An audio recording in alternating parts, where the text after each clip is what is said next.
મિત્રો, આપણે FIBSCની અંદર ફિઝિક્સ સબ્જેક્ટમાં યુનિટ 2 એના બે ચેપ્ટરો છે. પહેલું ચેપ્ટર છે ડીસી વીજ પરિપથો અને બીજું ચેપ્ટર છે ઝાડતંત્રના પ્રમેયો. આ બે ચેપ્ટર વિશે આપણે માહિતી મેળવીશું. સૌ પ્રથમ સ્ટાર્ટ કરીએ આપણે LR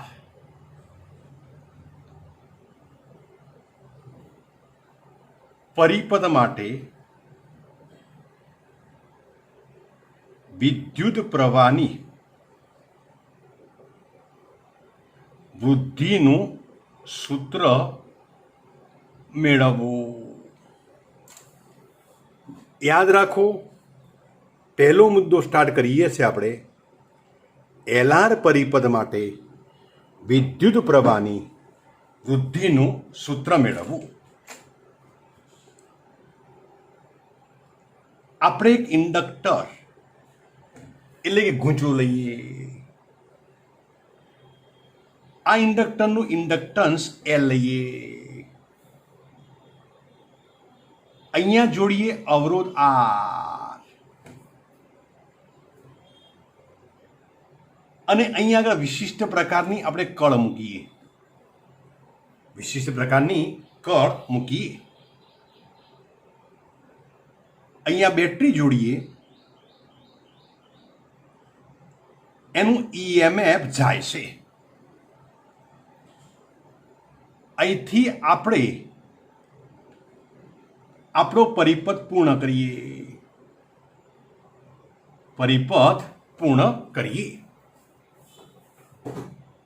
આકૃતિમાં તમે જુઓ, ઇન્ડક્ટર L, અવરોધ R, આમને જાય EMF વાળી ડીસી બેટરી સાથે શ્રેણી જોડાણમાં જોડેલા છે. ધારો કે t=0 સમયે આપણે કશું કર્યું નથી, એટલે t=0 સમયે આ પરિપથમાંથી વહેતો પ્રવાહ I=0 હોય. t=0 સમયે પરિપથમાંથી વહેતો પ્રવાહ I=0 હોય. આ કળ દબાવીએ આપણે. યાદ રાખો, કળ કે વિશિષ્ટ પ્રકારની કળ છે. આમ દબાવીએ એટલે બેટરી પરિપથમાં જોઈન થાય. મૂકી દઈએ એટલે બેટરી પરિપથમાંથી દૂર થાય. આ કળ નીચે દબાવીએ ત્યારે બેટરી પરિપથમાં જોડાઈ જશે. હવે બેટરીના ધન છેડાથી પ્રવાહ વહે. ઇન્ડક્ટરનું ફંક્શન શું છે? ઇન્ડક્ટર શું કરે કે આમાંથી જ્યારે પ્રવાહ વહેતો હોય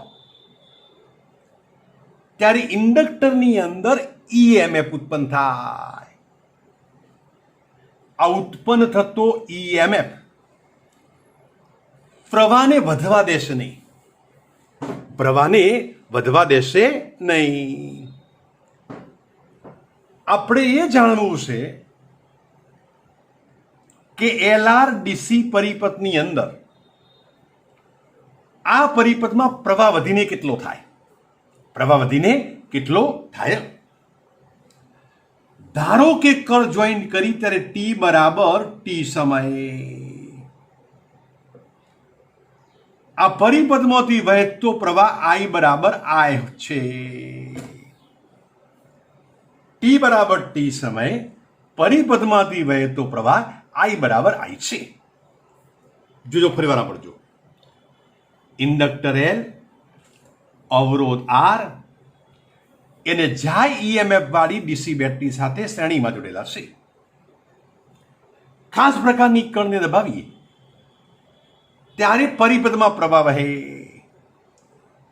પરિપથમાંથી પ્રવાહ વહે એટલે ઇન્ડક્ટર ગૂંચળું જે છે એ ચુંબક બની જાય અને આ ઇન્ડક્ટરની અંદર ઈએમએફ પ્રેરિત થાય. ઇન્ડક્ટરમાં પ્રેરિત થતો ઈએમએફ ઈ બરાબર minus L DI by DT હોય. એની દિશા કઈ હોય? તો પ્રવાહ જે વહેતો હોય એની વિરુદ્ધ દિશામાં આની અંદર ઈએમએફ પ્રેરિત થાય.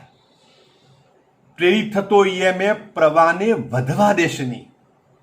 પ્રવાહને વધવા દેશે નહીં. એટલે એલઆર પરિપથમાં પ્રવાહ ધીમે ધીમે વધે. આપણે લખ્યું કે ટી બરાબર ટી સમયે પરિપથમાંથી વહેતો પ્રવાહ આઈ બરાબર આઈ છે. હવે પરિપથને કિર્ચોફનો બીજો નિયમ લગાડતા આ પરિપથને કિર્ચોફનો બીજો નિયમ લગાડીએ.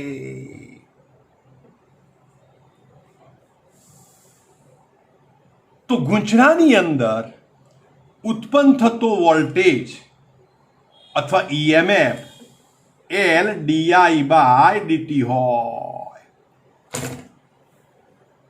અવરોધની અંદર voltage drop R into I હોય. બરાબર લાગુ પાડેલો વોલ્ટેજ લખ્યો મેં જાય. લાગુ પાડેલો વોલ્ટેજ લખ્યો જાય.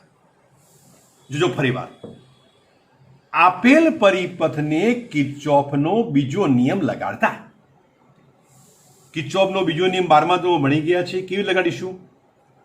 એલમાં ઉદ્ભવતો EMF L DI by DT, અવરોધમાં ઉદ્ભવતો ઈએમએફ એટલે કે વોલ્ટેજ આરઆઈ બરાબર લાગુ પાડેલો ઈએમએફ એટલે કે વોલ્ટેજ જાય. આપણે પરિપથને કિર્ચોફનો બીજો નિયમ લગાડ્યો. આ પરિપથમાં આઈ બરાબર સૂત્ર શું બને એ સૂત્ર આપણે મેળવવું છે. આઈ બરાબર સૂત્ર શું બને એ સૂત્ર આપણે મેળવવું છે. અહીંયા આઈ છૂટો છે, અહીંયા આઈ વિકલનમાં છે. એટલે સ્વાભાવિક છે કે આઈને છૂટો પાડવા માટે આપણે સંકલન લેવું પડશે. સંકલન કરતા ફાવે એટલા માટે આપણે આમ કરીએ. આરઆઈને પેલી વાર લઈ જઈએ તો એલ ડીઆઈ બાય ડીટી બરાબર જાય માઇનસ આરઆઈ. હવે એલ ને પેલી વાર નીચે લઈ જઈએ તો ડીઆઈ બાય ડીટી બરાબર જાય માઇનસ આરઆઈ અપોન એલ. સંકલન કરતા ફાવે એટલા માટે જાય માઇનસ આરઆઈ નીચે લઈને ડીટી સામે લઈ જઈએ. એટલે આમ થાય ડીઆઈ અપોન જાય માઇનસ આરઆઈ બરાબર ડીટી બાય એલ. આ સમીકરણનું સંકલન લઈશું. સંકલન સેવા લેવા માટે આ સીમા શરતો લાગુ પાડીશું. અહીંયા ડીઆઈ એટલે આઈ ચાલશે, એટલે નીચેની સીમા શરત 0 લઈશું, ઉપરની સીમા શરત આઈ લઈશું. અહીંયા ડીટી એટલે ટી ચાલશે, ટી માટેની સીમા શરત આ બે લઈશું. આપેલા સમીકરણનું સંકલન લેતા ડીઆઈ અપોન જાય માઇનસ આરઆઈ બરાબર સંકલનમાં ડીટી અપોન એલ. હવે સીમા શરતો લઈએ. અહીંયા ચાર ચલ તરીકે આઈ હોવાથી આઈ બરાબર 0 લઈએ, આઈ બરાબર આઈ લઈએ.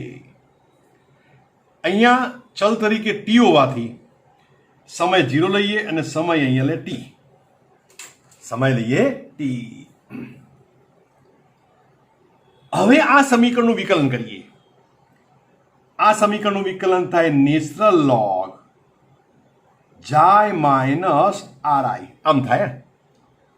ડીએક્સ બાય એક્સ હોય તો આનું સંકલન થાય natural log x. D y by y હોય તો આનું સંકલન થાય નેચરલ લોગ વાય. તો આપેલા સમીકરણનું સંકલન લઈએ. હવે આનું વિકલન નીચે લખાય. જાયનું વિકલન 0, આરઆઈ નું આર, સીમા શરતો મૂકી દઈએ 0 થી આઈ. અહીંયા એલ નું નહીં થાય, ડીટી નું થાય ટી. સીમા શરત મૂકી દઈએ 0 થી ટી. 0 થી ટી. હવે સીમા શરતો એપ્લાય કરીએ. એક વખત આઈની જગ્યાએ મૂકીશું, બીજી વખત આઈની જગ્યાએ 0 મૂકીશું. બરાબર? એટલે આમ લખો, નેચરલ લોગ જાય માઇનસ આર એ આઈની જગ્યાએ મૂક્યો, માઇનસ કરીને આઈની જગ્યાએ 0 લખીએ તો નેચરલ લોગ જાય અપોન માઇનસ આર બરાબર, અહીંયા ટીની જગ્યાએ ટી લખીએ, માઇનસ કરીને 0 લખીએ એટલે આમ થાય ટી માઇનસ 0 અપોન એ. તો આપણે શું કર્યું? સમીકરણને સીમા શરતો એપ્લાય કરી. આરની પેલી બાર લઈ જઈએ તો નેચરલ લોગ જાય minus R I minus natural log જાય બરાબર આવા લઈ જઈએ તો minus R by L into t. બરાબર? હવે અહીંયા લોગના નિયમોનો ઉપયોગ કરીએ તો આમ લખાયા, નેચરલ લોગ જાય માઇનસ આર આઈ અપોન જાય બરાબર minus R by L into t. આ એક લોગ સ્વરૂપ છે. લોગ સ્વરૂપને આપણે ઘાતાંક સ્વરૂપમાં આમ ફેરવીએ, આમ હોય લોગ એક્સ બરાબર વાય હોય, આનો આધાર 10 કહેવાય, 10 ઇન્ટુ વાય બરાબર એક્સ. આ લોગ સ્વરૂપ છે, આ ઘાતાંક સ્વરૂપ છે. તો આને આપણે ઘાતાંક સ્વરૂપમાં ફેરવીએ તો આધાર લોગ છે, એનો આધાર શું થાય? ઈ. આ બાજુ ઉપર આવે R by L into t, આ સામે જાય, જાય માઇનસ આર આઈ અપોન જાય. આપણે શું કર્યું? આ એક લોગ સ્વરૂપ હતું. લોગ સ્વરૂપને ઘાતાંક સ્વરૂપમાં આપણે ફેરવ્યું. બરાબર? હવે therefore e raise to minus R by L t બરાબર, અહીંયા અંશને છૂટા પાડીએ તો 1 માઇનસ આર આઈ બાય જાય. આ માઇનસ વાળું પદ આ લઈને આપણે બદલી જઈએ, માઇનસ વાળું બદલી પ્લસ થાય આર આઈ ઇન અપોન જાય બરાબર 1 minus e raise to minus R by L into t. આની ઉપરથી આઈ બરાબર જાય ગુણાકારમાં આવે, આર ભાગાકારમાં આવે, 1 minus e raise to minus R by L into t. આ જાય છે ને, જાય. હવે તમે સાંભળો, આપણે જાણીએ છીએ કે આઈ બરાબર વી અપોન આર થાય. આઈ બરાબર વી અપોન આર થાય. અહીંયા જાય લખો તો બધો પ્રવાહ મહત્તમ પ્રવાહ હોય એટલે આઈ 0 લખાય. તો જાય બાય આરની જગ્યાએ લખીએ I 0 1 minus e raise to minus R by L into t. આ સમીકરણ આપણને મળ્યું. આ સમીકરણને હેલ્મહોલ્ટ્ઝ સમીકરણ કહેવાય. એલઆર પરિપદ માટે વિદ્યુત પ્રવાહની વૃદ્ધિનું હેલ્મહોલ્ટ્ઝ સમીકરણ આપણે મેળવ્યું. હેલ્મહોલ્ટ્ઝ સમીકરણ આપણે મેળવ્યું. જો ફરી એકવાર ધ્યાન આપજો, FIBSCની અંદર ફિઝિક્સમાં યુનિટ 2 નું પહેલું ચેપ્ટર લઈએ છીએ, નામ છે ડીસી વીજ પરિપથો. પહેલો મુદ્દો લીધો એલઆર પરિપથ. આપણે એલઆર પરિપથ માટે વિદ્યુત પ્રવાહની વૃદ્ધિનું સૂત્ર મેળવવા માટે એલઆર પરિપથ દોર્યો. જોજો, આકૃતિમાં દર્શાવ્યા મુજબ એલ ઇન્ડક્ટન્સ વાળું ઇન્ડક્ટર, એટલે કે એલ આત્મપ્રેરકતા વાળું ગૂંચળું, એને અવરોધ આર અને ડીસી બેટરી એનું ઈએમએફ છે જાય સાથે શ્રેણીમાં જોડેલા છે. આ કણ ન દબાવી હોય ત્યારે, ખુલ્લી હોય ત્યારે આપણા પરિપથમાંથી વહેતો પ્રવાહ શૂન્ય છે. એટલે મેં લખ્યું ધારો કે ટી બરાબર 0 સમયે પરિપથમાંથી વહેતો પ્રવાહ I બરાબર 0 છે. આ કળ આપણે દબાવીએ ત્યારે આટલો પરિપથ જોઈન્ટ થાય. બેટરીના ધન છેડેથી પ્રવાહ વહે. ગૂંચળો જે છે એ ગૂંચળો ચુંબક તરીકે વર્તે. એમાં EMF પ્રેરિત થાય. એમાં પ્રેરિત થતો EMF આ પ્રવાહને વધવા દેશે નહીં, પ્રવાહના વધવાનો વિરોધ કરે. માટે એલઆર પરિપથની અંદર પ્રવાહ ઝડપથી મહત્તમ મૂલ્ય પ્રાપ્ત નહીં કરે. એટલે એલઆર પરિપથની અંદર પ્રવાહ કઈ રીતે વધે એનું સૂત્ર મેળવવું છે. એટલે બીજું મેં ધારો કે ટી બરાબર ટી સમયે પરિપથમાંથી વહેતો પ્રવાહ I બરાબર I છે. હવે આપેલા પરિપથને કિર્ચોફનો બીજો નિયમ લગાડીએ. જોજો કિર્ચોફનો બીજો નિયમ કેવી લગાડાય. L ની અંદર થતો વોલ્ટેજ ડ્રોપ, R ની અંદર થતો વોલ્ટેજ ડ્રોપ બરાબર લાગુ પડેલો વોલ્ટેજ. ઇન્ડક્ટરની અંદર ગૂંચળાની અંદર થતો વોલ્ટેજ ડ્રોપ LdI/dt હોય. 12મા ધોરણનું સૂત્ર ભણી ગયા, E બરાબર -LdI/dt. એટલે ગૂંચળામાં ઉદ્ભવતો EMF આટલો હોય. અવરોધમાં ઉદ્ભવતો અથવા તો વોલ્ટેજ ડ્રોપ RI હોય તો LdI/dt પ્લસ RI બરાબર લાગુ પડેલો વોલ્ટેજ જાય. હવે આપણે પ્રવાહનું સૂત્ર મેળવવું છે. અહીંયા પ્રવાહ ખુલ્લો છે, અહીંયા પ્રવાહ વિકલનમાં છે, એટલે સંકલન કરવું પડશે. સંકલન કરવા માટે કેટલું સૌથી પ્રથમ RI આ બાદ લાયા, L નીચે લઈ જઈએ બરાબર. જાય માઇનસ RI નીચે લાવીએ, dt સામે લઈ જઈએ. હવે સંકલનની સીમા શરત જુઓ. આ સીમા શરત અપ્લાય કરીએ. t બરાબર 0 t બરાબર t, I બરાબર 0 I બરાબર I. અહીંયા ચલ તરીકે પ્રવાહ છે એટલે સીમા શરત લખી 0 થી I. અહીંયા ચલ તરીકે સમય છે એટલે સીમા શરત લખી 0 થી t. આમ કર્યા પછી સંકલન કર્યું. સંકલન કર્યા પછી સીમા શરતો મૂકી. માઇનસ R ને આ બાદ લઈ ગયા. લોગના નિયમનો ઉપયોગ કર્યો. હવે આ લોગ સ્વરૂપ છે એને ઘાતાંક સ્વરૂપમાં ફેરવી. log x બરાબર y હોય, log x બરાબર y હોય તો આધાર 10 કહેવાય એટલે 10 ની y ઘાત બરાબર x. આ ઘાતાંક સ્વરૂપ કહેવાય.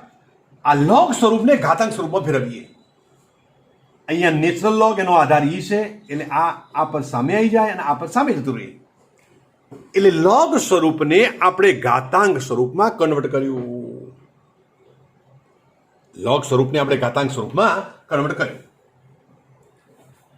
આ બાર લઈએ, આ પર સામે લીજીએ. I બરાબર થાય જાય by R 1 - e - R/L × t. જાય બાય R ને મહત્તમ પ્રવાહ I0 કહેવાય. એટલે સૂત્ર મળ્યું I બરાબર I0 કૌંસમાં 1 - e RL/t. આ સમીકરણને એલઆર પરિપથ માટે વિદ્યુત પ્રવાહની વૃદ્ધિનું હેલ્મહોલ્ટ્ઝ સમીકરણ કહેવાય. હેલ્મહોલ્ટ્ઝ સમીકરણ કહેવાય. હવે આપણે શું કરીએ? અહીંયા પ્રવાહ લઈએ, અહીંયા સમય લઈએ. પ્રવાહ વિરુદ્ધ સમયનો આલેખ દોરીએ. એના પહેલા સમજી લઈએ. y બરાબર e⁻x હોય અને y બરાબર e⁻x હોય. અહીંયા y, અહીંયા x, અહીંયા y, અહીંયા x બરાબર. x નું મૂલ્ય વધારો તો e⁻x નું મૂલ્ય વધે એટલે y નું મૂલ્ય વધે. એટલે આ વધતું ચર ઘાતાંકી વિધેય કહેવાય. x નું મૂલ્ય વધારો તો e⁻x નું મૂલ્ય ઘટે. એટલે આ ઘટતું ચર ઘાતાંકીય વિધેય કહેવાય. x ની જુદી જુદી કિંમતો મેળવો, મૂકો y ની કિંમતો મેળવો અને પછી આલેખ દોરશો તો આલેખ આવો આવશે. વધતા ચર ઘાતાંકીય વિધેયનો આલેખ આવો આવે. આમાં x ની કિંમતો મેળવો અને y ની કિંમતો શોધો અને આલેખ દોરશો તો આલેખ આવો આવશે. આ ઘટતા ચર ઘાતાંકીય વિધેયનો આલેખ થયો. તો આપણે વિચારો, આપણું સમીકરણ ચર ઘાતાંકીય વિધેય છે, વધતું ચર ઘાતાંકીય વિધેય છે, ઘટતું વિચારીએ. આમાં ટીનું મૂલ્ય વધારીએ વધારીએ વધારીએ તો e હોવાથી આ પદ ઘટે. આ પદ ઘટે. આ પદ ઘટે એટલે આઈ નું મૂલ્ય વધે. એટલે વધતું ચર ઘાતાંકીય વિધેય હોવાથી આલેખ આવો આવે. એ આ પ્રમાણેનો આલેખ આવે. આ જે છે આમાં ટી બરાબર અનંત મૂકો. ટી બરાબર અનંત મૂકશો તો i બરાબર I0 1 માઇનસ e અનંત ગુણ્યા r બાય l એટલે અનંત થઈ જશે. 1 અપોન e અનંત.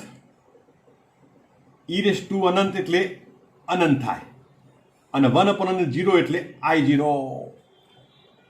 તો આ જે છે એ મહત્તમ મૂલ્ય બતાવે. પ્રવાહનું કેવું મૂલ્ય બતાવે?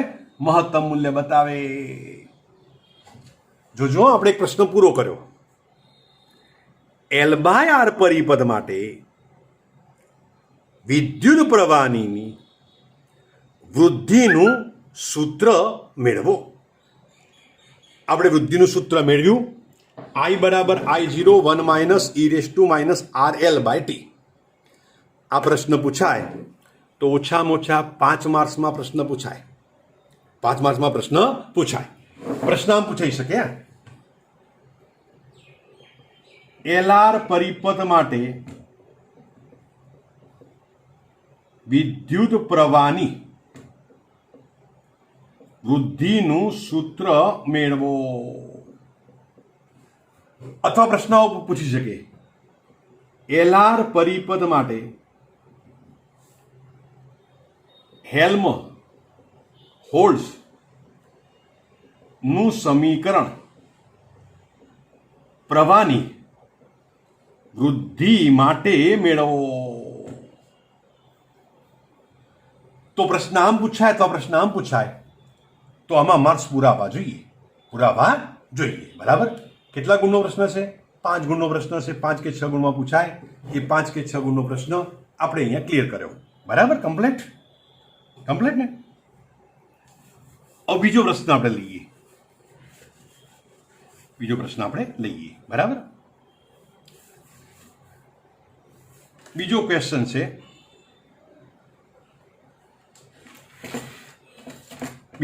છે, LR પરિપથ માટે પ્રવાહના વૃદ્ધિ દરનું સૂત્ર મેળવો તથા L/RA પ્રેરકીય સમય અચળાંક છે, સમજાવો. બીજો પ્રશ્ન આપણે આવ લીધો. LR પરિપદ માટે પ્રવાહના વૃદ્ધિનું સૂત્ર મેળવો તથા L/RA પ્રેરકીય સમય અચળાંક છે, સમજાવો. ચલો પહેલા પ્રવાહની વૃદ્ધિનું સૂત્ર મેળવીએ. પહેલું સૂત્ર આપણે આવું મેળવ્યું હતું, I બરાબર I0 1 minus e RL by t. આ શેનું સૂત્ર છે? તો LR પરિપદ માટે પ્રવાહની વૃદ્ધિનું સૂત્ર છે. બરાબર. વૃદ્ધિ દરનું સૂત્ર મેળવવું હોય તો આનું ટી પ્રત્યે વિકલન કરો. di બાય dt બરાબર I0 અચળ કશું નહીં થાય. બરાબર. 1 નું વિકલન કરો 0, આનું વિકલન કરો એમના એમ, ગુણ્યા આ ઘાતનું વિકલન કરવું પડે એટલે R બાય L. આપેલા સમીકરણનું આપણે ટી પ્રત્યે વિકલન લીધું. માઇનસ માઇનસ પ્લસ થાય એટલે I0 R by L e R by L into t. સમીકરણ નંબર 1. પ્રવાહની વૃદ્ધિનું સૂત્ર લીધું. વૃદ્ધિ દરનું સૂત્ર મેળવવા માટે આનું સમય પ્રત્યે વિકલન કર્યું. સમીકરણ ફરી લખો. I બરાબર I0 1 minus e raise to minus R by L into t. I0 નીચે લાવો તો 1 minus e raise to minus R L by t. આ પદને આ બાજુ લાવો ને આ પદને આ બાજુ લઈ જાઓ, આ બાજુ લાવો પ્લસ થાય એટલે e raise to minus R L by t બરાબર 1 માઇનસ આઈ બાય I0 સમીકરણ 2. સમીકરણ 2 ને સમીકરણ 1 માં મૂકતા, સમીકરણ 2 ને સમીકરણ 1 માં મૂકો તો આમ થાય ડીઆઈ બાય ડીટી બરાબર I0 આર બાય એલ. આની જગ્યાએ શું મૂકીશું? 1 માઇનસ આઈ બાય I0 બરાબર I0 આર બાય એલ. અહીંયા લસા લઈ લઈએ I0 તો I0 માઇનસ આઈ કેન્સલ એટલે આમ બને R by L I0 minus I. આ એલ આર બાય એલ નીચે લખો તો આમ લખાય L by R by L by R. આ સૂત્ર મળ્યું એ એલઆર પરિપથ માટે પ્રવાહના વૃદ્ધિ દર નું સૂત્ર મળ્યું. જો આ સમીકરણ લખ્યું એનું ટી પ્રત્યે વિકલન કર્યું, સમીકરણ લખ્યું એની પરથી e raise to minus I R by L into t નું સૂત્ર લીધું, આ કિંમત આમાં મૂકી દીધી અને સાદુરૂપ આપ્યું તો સૂત્ર મળ્યું ડીઆઈ બાય ડીટી બરાબર I0 minus I upon L by R. આ સૂત્ર બતાવે છે કે એલ બાય આર નું મૂલ્ય નાનું લઈએ. એલ બાય આર નું મૂલ્ય કેવું લઈએ?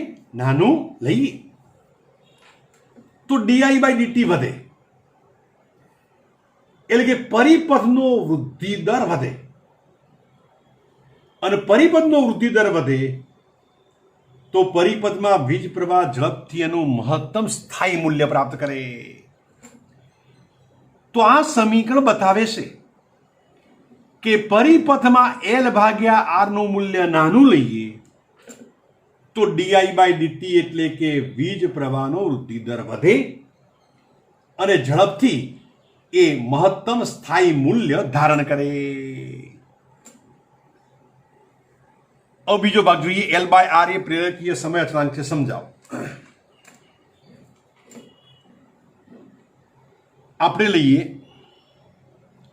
L by R. L by R ને આપણે લેમડા કહીએ. આપણે જાણીએ છીએ કે ઈ બરાબર એલ ડીઆઈ બાય ડીટી. તો એલ ની જગ્યાએ શું લખી શકાય? એલ બરાબર ઈ અપોન ડીઆઈ બાય ડીટી. હું લખું ઈ અપોન ડીઆઈ બાય ડીટી. આરની જગ્યાએ વી અપોન આઈ ઉપરથી લખું ઈ જાય અપોન આઈ, જાય અપોન આઈ. બરાબર. આ કેન્સલ થાય, છેદનો છેદ આઈ કૌંસમાં જાય અને ડીઆઈ બાય ડીટી નીચે આવે. બરાબર. ચલો પ્રવાહનો એકમ લખો એમ્પિયર. પ્રવાહનો એકમ એમ્પિયર, સમયનો એકમ સેકન્ડ. એમ્પિયર ઉડી ગયા, છેદનો છેદ અંશમાં જાય એટલે સેકન્ડ. અહીંયા આગળ તમે જુઓ લેમડા બરાબર એલ બાય આર લીધા. એલ બાય આર નો એકમ આવ્યો સેકન્ડ અને સેકન્ડ એકમ આવેલો હોવાથી એલ બાય આર ને સમય અચળાંક કહેવાય. એલ બાય આર ને શું કહેવાય? સમય અચળાંક કહેવાય. કયો સમય અચળાંક કહીશું? એલ બાય આર ને પ્રેરકીય સમય અચળાંક કહેવાય. એલ બાય આર ને પ્રેરકીય સમય અચળાંક કહેવાય. તો બીજો પ્રશ્ન આપણે ચલાવ્યો. એલ બાય આર પરિપથ માટે પ્રવાહના વૃદ્ધિનું સૂત્ર આપણે મેળવ્યું તથા એલ બાય આર એ પ્રેરકીય સમય અચળાંકથી સમજાવો. એલ બાય આર નો એકમ આપણે મેળવ્યો તો એને એકમ મળ્યો સેકન્ડ અને સેકન્ડ એકમ મળેલો હોવાથી એને સમય અચળાંક કહેવાય. L/R ની અંદર L પ્રેરક છે, ગુજરાતીમાં પ્રેરક કહેવાય, ગૂંચળું કહેવાય, અંગ્રેજીમાં ઇન્ડક્ટન્સ કહેવાય. માટે આને ઇન્ડક્ટિવ સમય અચળાંક અથવા તો પ્રેરકીય સમય અચળાંક કહેવાય. તો 2 પ્રશ્નો પતી ગયા. બરાબર, ઓકે.